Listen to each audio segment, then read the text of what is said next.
ہمارے معاملات ابتری کی طرف، ایک گھٹن کی طرف، پستی کی طرف،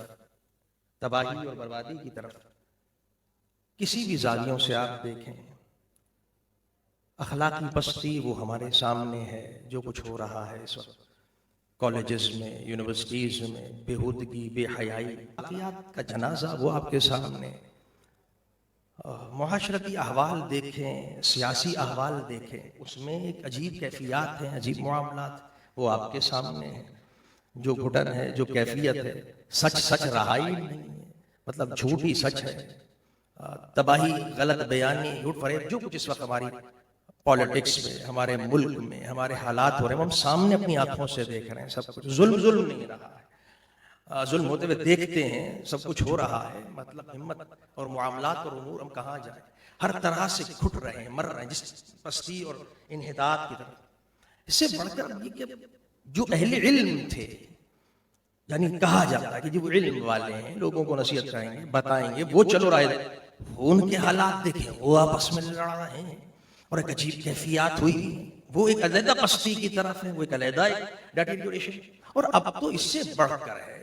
کہ جو ابھی کل پرسوں آپ حضرات نے کچھ منظر اور دیکھے بھی سنے بھی ہوں گے، کہاں سمجھ نہیں آتا ہے، بیٹھے ہوئے ہیں، یعنی حیرانگی ہوتی ہے کس طریقے سے نبی کریم علیہ الصلوۃ والسلام سے متعلق بعض لوگ جو اپنے آپ کو اسکالرز کہتے ہیں، عالم کہتے ہیں، مفتی کہتے ہیں، اور پھر وہ یوٹیوبز پہ بیٹھ کر، وہ جناب سوشل میڈیا پہ بیٹھ کر کیسی بےہودہ زبان، بےہودہ کلمات، ایسی گستاخی کے انسان کانپ اٹھے کہ ہم کہاں جا رہے ہیں، کس پستی کی طرف جا رہے ہیں، ہم کہاں۔ تو یہ ایسا اندھیرا اور ایسی تاریکیاں کہ مجھے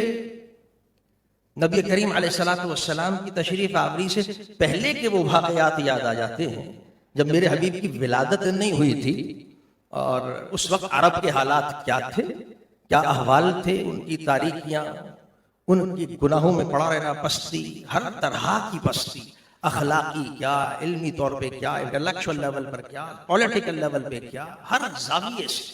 تباہی اور بربادی۔ لیکن میرے حبیب کی ولادت ہوتی ہے اور پورے عالم کے اندر بہار آ جاتی ہے۔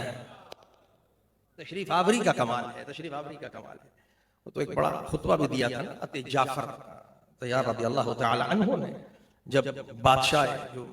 ملک حبشہ تھا، جب ہجرت کی تھی مسلمان، اس نے بلا لیا تھا، سب کو جمع کیا تھا، یہ کون ہے محمد، پیچھے پڑے رہتے تھے وہ مکے والے اور وہ مشرکین، تو پھر ہجرت کر کے جب وہاں پہنچے تو وہاں پر بھی وہ اپنی سازشیں اور معاملات کہ محمد یہ کون سا دین اور کیا سلسلہ۔ تو اس وقت پھر جعفر کھڑے ہو گئے تھے، بڑا کمال خطبہ آپ نے کہا، بڑے بڑے وزراء، سفراء، اس بادشاہ کے تمام معتمدین بیٹھے، اور پھر اس نے ان کے سامنے پھر بیان کیا، بتایا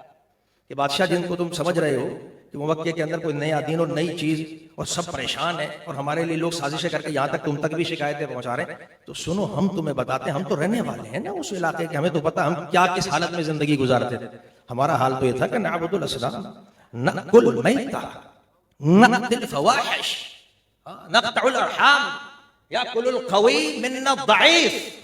کہا بادشاہ تمہیں کیا پتا ہمارے حالات، ہم تو اس حال کے اندر ہوتے تھے، جس کو دیکھتے تھے بت بنا دیکھ رہے ہیں، مٹی، کسی کو کوئی بھی چیز اٹھا لی ہاتھ میں، بندر کو جس کو دیکھا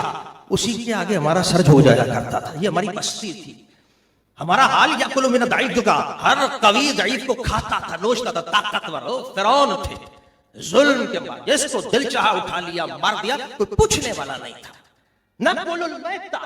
ہم مردار زمین میں پڑا ہوتا تھا، ہمیں یہ پتہ نہیں ہوتا تھا کہ اس کا حلال کیا ہے، حرام کیا ہے، کس بات، کون سا حلال کون سا حرام، یہ حلال حرام کی تمیز ہم میں نہیں تھی۔ مردار پڑا ہے، گندا پڑا ہے، ناپاک ہے، کچھ بھی کھاؤ بس پیٹ بھرو،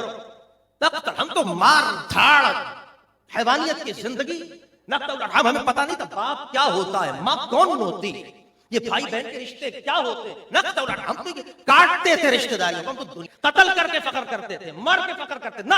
ہم وہ تھے بادشاہ۔ لیکن جانتا ہے اس پورے نظام کو کس نے بدلا ہے، بعث اللہ الینا رسولا، جس ذات نے ہمیں آج عزتیں عطا کر دی، ہمارے سر کو عزت، ہمارے علوم کو عزت، ہماری شخصیتوں کو عزت، ہمیں پاک صاف بنا دیا کہ اب یہ سر ہر بت کے آگے نہیں جھکتا ہے، اگر جھکتا ہے تو رب محمد کے آگے جھکتا ہے۔